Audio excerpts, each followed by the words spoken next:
All right, we are on air. It is Thursday, February 8th. This is a meeting to talk about community outreach for Backdrop CMS. On our weekly agenda this week, we have a couple of updates about the website. Obviously, we have made some changes to the homepage recently. We're not quite done with that series of changes. We're working on adding a how to try Backdrop page.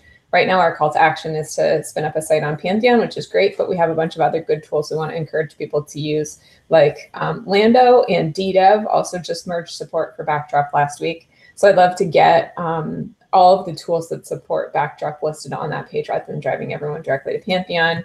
I reviewed Jeff's pull request for that this week. It was pretty good, but I was thinking that because we're going to have all of these new projects that are going to be supporting Backdrop, it would be good to make that a view where we can have a content type. So any way you can try Backdrop would automatically appear in that view. And right now it's all hard coded into a page with the current pull request. So I thought I would kind of take a look at that today and see if we can come up with a slightly more flexible architecture for that page. But it looks good and it is underway. Also, we sent out a survey at the end of 2017, maybe in early January, that asked people to let us know what their biggest blockers were for adopting Backdrop. And it seemed like we had an overwhelming amount of responses that were saying they're having trouble either determining which modules were available for Backdrop or getting the information they needed that the modules they're looking for maybe aren't necessary in Backdrop anymore. So we need to improve the experience of finding and installing modules for people. That includes changes to backdropcms.org, the site, as well as Backdrop the product once you already have it installed, if you're searching for modules on the modules page there. So next up on our list for community outreach stuff is to fix our module selection process and then tell everybody, thanks for your feedback. We've adjusted our process based on what you needed. And let them know that those changes are happening. So we will continue working on that in the near future. In terms of our blog posts, I think that our next blog post should be about the Software Freedom Conservancy. This is an organization that's now going to be our legal and fiscal sponsor going forward. And we just heard back from their executive director last week that she's super excited about getting us on board. We're super excited about being on board, and we should have some tangible updates for people in the near future.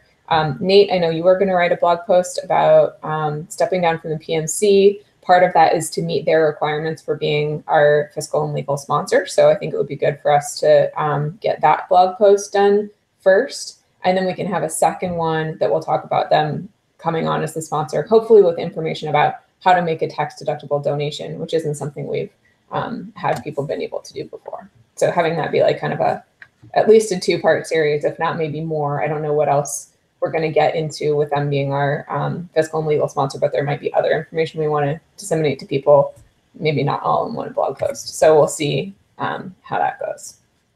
So I don't know, Nate, what you want to do with timing on that stuff. Maybe we should wait until we have a newsletter going out this week that'll coincide with our next Backdrop bug fix release. So maybe after that, we write the blog posts. And then when we send the next newsletter, it'll be about the Conservancy, and we can point at the blog posts. That can be our call to action in that newsletter. Yeah, I think we could at least draft a blog post anytime, like it would be great to have that ready. Out there and ready. Yeah, that's been on my to-do list for a long time, just making that clear. And I mean, it doesn't even need to be like I've already done this thing. It can just be we're planning to do this thing, and so we don't actually even really need to time it with any actual stepping down. I think we just need to say that that's something that's going to happen in the future. Yeah. Well, it will need to happen before Conservancy sponsors us. So if that's going to happen in the next week or so. Oh, really? Well, I don't know. I mean, we'll hear from her this week. I don't know how long that process is start to finish. But if it has to be done before we start, then that's something that we should keep in mind. Yeah, I kind of think it's probably something that it's they wouldn't actually stop anything, but it probably is you know, like there's a difference between like being in violation of contract and actually being punished for being in violation of contract, sort of thing. Where it's like, imagine that you know, somebody on a project management committee changed jobs, and they just so happened to join the company of another project management committee member. Like the Software Freedom Conservancy wouldn't immediately drop the project. They would just say, you just need to adjust, you know, your memberships to make it so that you don't have conflicts of interest. It's a little different though with them starting, yeah. right? They might just be like, we won't start until you fix this. Yeah. Okay. Well, any case, yeah, we don't need to get into the weeds too much there. We'll figure it out. Yeah. Timing wise, I'm excited. Software Freedom Conservancy, we're finally ready for them to become our fiscal and legal sponsor. And Mark, for you, you probably haven't heard the whole backstory here.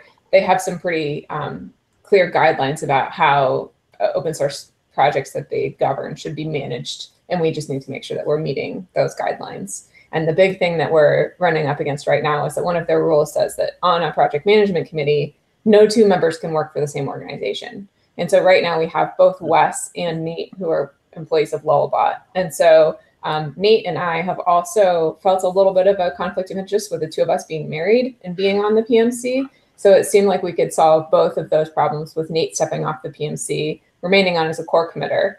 And then we can ask him questions about technical stuff about core if we need to, but we'll meet the requirements of the Software Freedom Conservancy with him not actually being part of our project management committee anymore.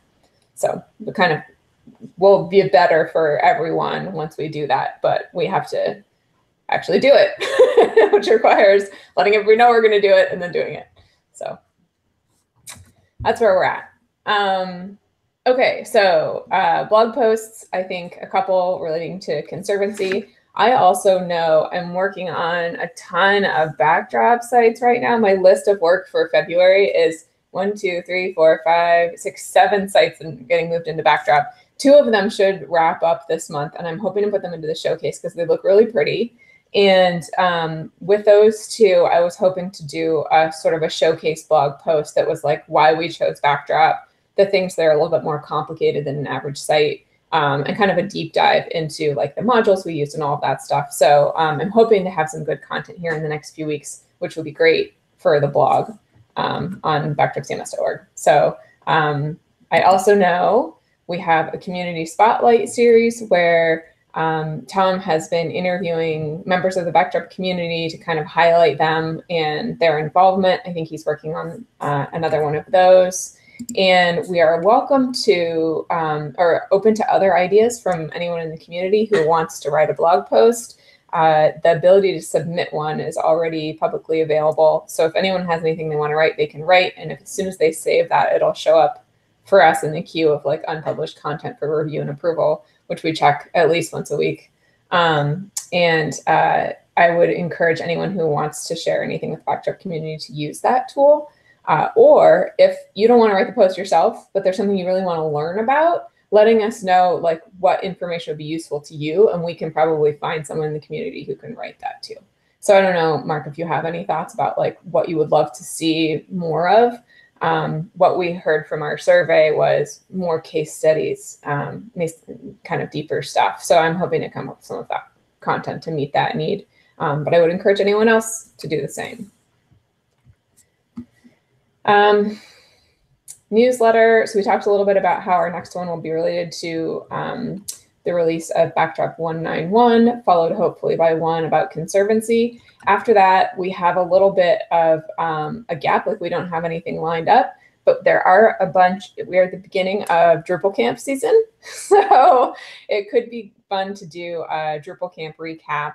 I know we're going to have Drupal Camp Florida is next week, and then we have Sand Camp and Mid Camp and Drupal Camp Utah all coming up as well. So anyone who's attending any of those camps, if you hear anything about Backdrop, if you hear anything really interesting just about web development in general, whether it's Drupal or Backdrop or otherwise, it would be good to include write-ups from anyone who's attending. So that could be something we could include. But also if there's anything that anyone really wants out of our newsletters that we're not doing, let us know, and we'll try and get that information included as well. Videos, I think we have a list in our backdropcms.org issue queue, number 130, of things that people might want to see as part of videos. And I know that Laren has started creating some really great tutorial videos. We've created a specific YouTube channel to highlight those as they come out. So they don't have to come from Backdrop itself. We'll curate ones other people create into a list that Backdrop manages so that anyone can find them and access them in a easier to digest manner than Googling for them. But again, it would be great to know what it is that people want to see in those in the videos. So if there's something that you're struggling with or conceptually having a hard time with, we would love to know so we can make those videos. I think one thing that we've heard over and over again, the biggest difference between Backdrop and Drupal conceptually is figuring out how layouts are different in Backdrop than they were than the system in Drupal. And Laren started a bunch of great videos on the layout system.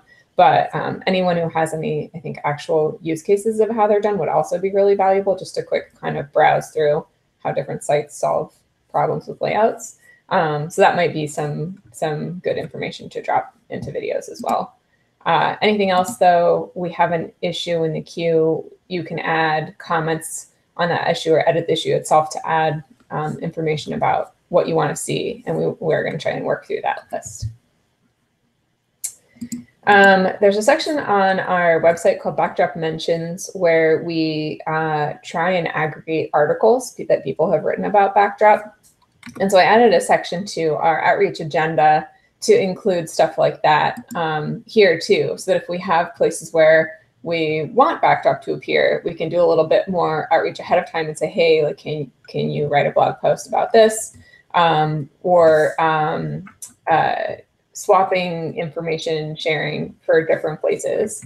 And I know because DDev just added Backdrop support, they are interested in doing some co-branding around us writing some kind of article about DDev, explaining what it is to our people, and they might write an article to their people that they now support Backdrop, which might help get people who maybe haven't heard of Backdrop, who have heard of DDev, to discover it. So that could be good for both those communities.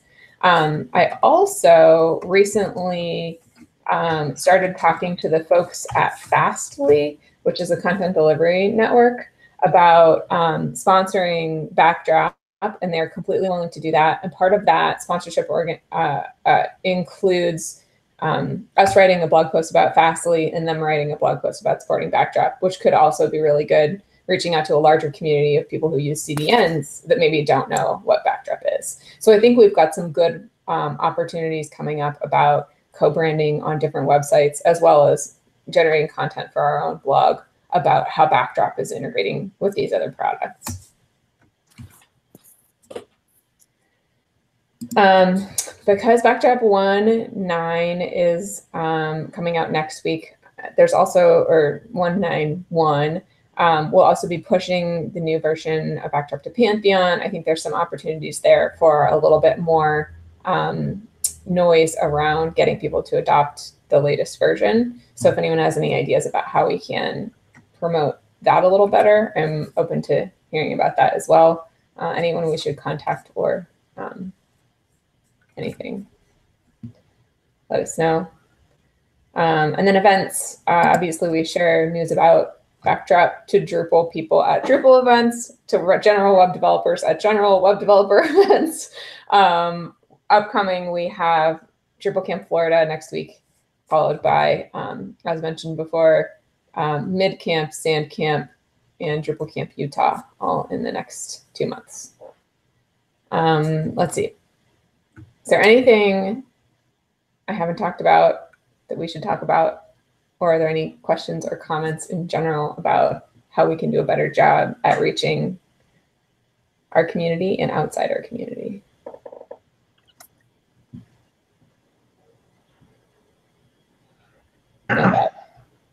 Yeah, I don't have anything really key, but kind of an interesting thing I saw on the internet this week is that Angie Byron posted one of her kind of intermittent like broadcast, like what can Drupal do better tweets, which as always kind of is a good question and solicited some pretty good responses. So her question was, what are some things we can do to reduce Drupal's suck threshold and lower the time it takes for users to start kicking ass? Yeah, it's funny that that's exact terminology there. But some things are really there's some really great responses in there.